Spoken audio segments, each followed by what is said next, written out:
시청자 여러분 안녕하십니까? VOA 뉴스투데이 시작합니다. 미국 46대 대통령 선거 투표가 미국 현지 시간으로 3일 0시부터 시작됩니다. 도널드 트럼프 대통령과 조 바이든 전 부통령은 투표일을 하루 앞둔 2일 격전지에서 총력전을 펼쳤는데 특히 플로리다주와 펜실베니아주 등 당락을 가를 경합주에서 사활을 건 강행군을 이어갔습니다. 첫 소식 함지아 기자가 보도합니다. 도널드 트럼프 대통령과 조 바이든 전 부통령의 선거 마지막 날 유세는 격전지로 꼽히는 주에서 이뤄졌습니다. 전날 밤 12시 넘어까지 5개 주를 돌며 유세를 펼쳤던 공화당의 도널드 트럼프 대통령은 2일 오전부터 경합주 중 한 곳인 노스캐롤라이나주를 찾았습니다. 트럼프 대통령은 승리를 자신했습니다. Tomorrow we are going to win this state and we are going to win 4 more years in our great White House. With your vote, we will continue to cut your taxes, cut regulations, support our great police, support our fantastic military. 트럼프 대통령은 또 제향 군인들을 돌보고 총기 권리 등을 명시한 수정헌법 2조와 종교 자유를 강조하면서 더 많은 상품에 미국산이란 표식이 붙게 하겠다고 목소리를 높였습니다. 상대 후보인 조 바이든 전 부통령에 대한 비판도 이어갔습니다. He was a cheerleader for NAFTA and China's entry into the World Trade Organization. North Carolina lost 50% of all manufacturing jobs after those Biden betrayals.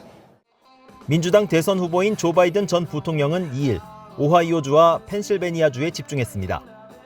오하이오주 클리블랜드 연설에서는 막판까지 트럼프 대통령의 실정을 비판하고 변화를 일으킬 수 있는 힘은 당신들의 손에 달려있다면서 지지를 호소했습니다.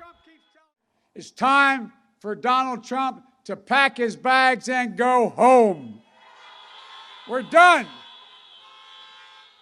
We're done with the chaos. We're done with the tweets, the anger, the hate, the failure, the irresponsibility.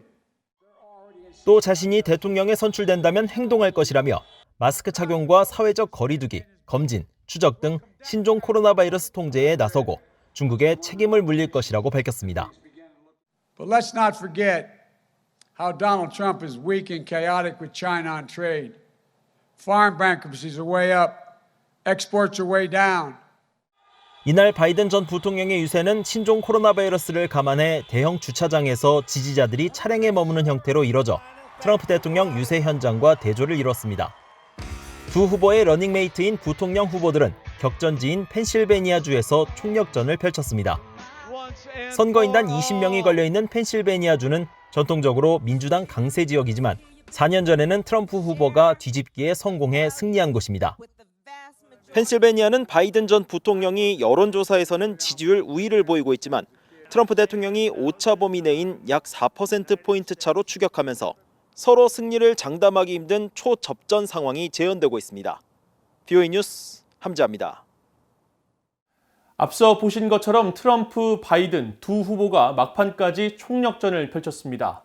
신종 코로나 바이러스 사태 속에서 치러지는 이번 대선은 주요 경합주 투표 결과와 여성, 노인층의 표심이 당락을 결정할 열쇠를 쥐고 있다는 분석입니다. 이조은 기자가 보도합니다. 제46대 미국 대통령을 선출하는 투표가 3일 미국 동부 시간 0시 북동부 뉴햄셔주의 상간마을 딕스빌 노치를 시작으로 만 하루 동안 전국 50개 주와 워싱턴 DC에 걸쳐 진행됩니다.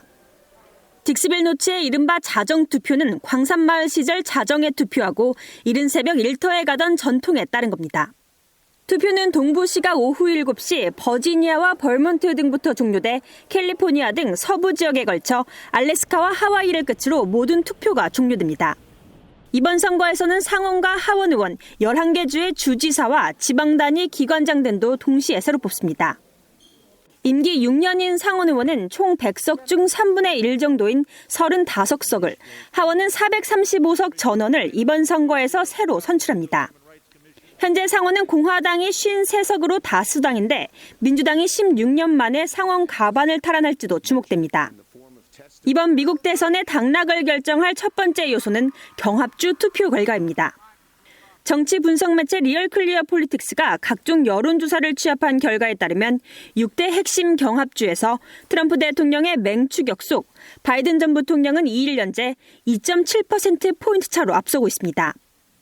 바이든 전 부통령은 2일 현재 경합주 가운데 가장 많은 선거인당 29명이 걸린 플로리다에서 1%포인트 차, 다음으로 많은 선거인단 20명이 걸린 펜실베니아에서 2.9%포인트 차로 앞서 오차 범위 내 접전을 벌이고 있습니다. This is not a political statement. It's a patriotic duty for God's sake. But still Trump refuses to listen to the science. 트럼프 대통령은 2016년 대선 때 승리를 남겨줬던 핵심 지지층인 저학력, 저소득의 교외 지역 백인 남성 사이 여전히 높은 지지를 받고 있습니다. 그러나 올해 대선에선 교외 지역 여성과 65세 이상 노년층 유권자들 사이에 바이든 후보 지지율이 트럼프 대통령보다 2자릿수 이상 높다는 여론조사들이 잇따라 트럼프 대통령을 긴장시키고 있습니다. So can I ask you to do me a favor? Suburban women, will you please like me? Remember? Please. I saved your damn neighborhood, okay? 대선 투표일을 하루 앞둔 2일 현재 신종 코로나 바이러스 여파 등으로 사전 투표를 한 유권자 수는 9,600만 명으로 집계돼 미국 선거 역사상 가장 많은 사전 투표를 기록하게 됐습니다. 사전 투표 수가 사상 최대를 기록하고 특히 우편 투표 때문에 개표가 늦어질 것이라는 전망이 잇따르면서 두 후보의 승리 선언 시점도 예측이 어렵다는 분석이 이어지고 있습니다. VOA 뉴스 이존입니다. 미국 대통령 선거와 함께 치러지는 연방 하원의원 선거에 여성 후보 3명 등 한국계 미국인 후보 5명이 출마해 결과가 주목됩니다. 현재 하원의원 435명 가운데 유일한 한국계인 앤디 김 의원은 뉴저지 3선거구에서 재선에 도전하고 있으며 선거 예측 사이트인 538 등 각종 여론조사에서 공화당의 데이비드 릭터 후보의 승리를 거둘 것으로 분석됐습니다. 여성 후보로는 워싱턴주 10선거구에 출마한 전 워싱턴 타코마 시장 출신의 민주당 소속 메릴린 스트링랜드 하원의원 후보가 여론조사에서 승리 가능성이 높은 것으로 나타났으며 캘리포니아 지역구에 출마한 영김, 미셸 박스틸 공화당 후보는 총력전을 펼치고 있습니다. 한인 2세 변호사 출신으로 캘리포니아 34지역구에 출마한 데이비드 김 후보는 상대 후보에게 밀리는 양상이지만 막판까지 총력을 기울이는 것으로 전해졌습니다. 이번 미국 대선에서는 신종 코로나 바이러스 감염 우려로 인한 사전 우편 투표의 증가와 각 주마다 다른 개표 방식 때문에 승자 발표가 지연되는 등 혼선이 빚어질 가능성이 있다는 미국 언론들의 보도가 잇따르고 있습니다. 미국 뉴욕타임즈는 최근 미국 50개 주 선거 관련 당국자를 대상으로 자체 조사한 결과 투표 다음 날인 4일 낮 12시까지 98%의 비공식 개표 결과를 발표할 수 있는 주는 8곳에 불과한 것으로 나타났다고 보도했습니다.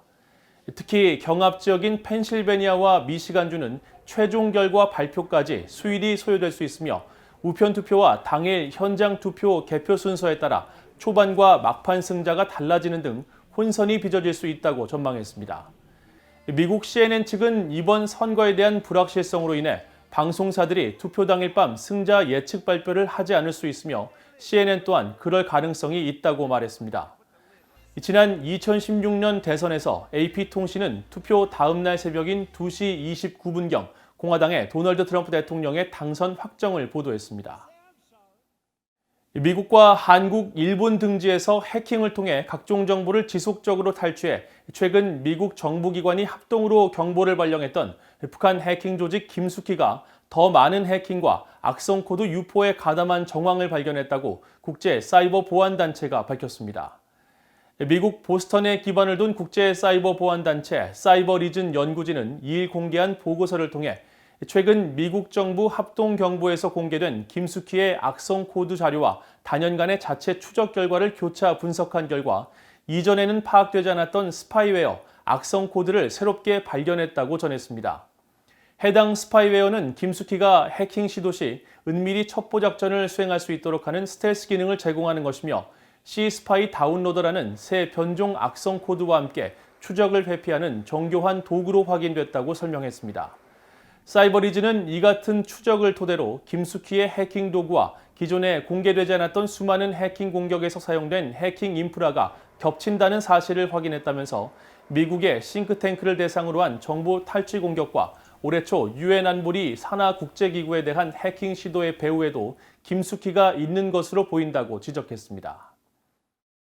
이상으로 VOA 뉴스투데이를 모두 마칩니다. 시청해주신 여러분 고맙습니다.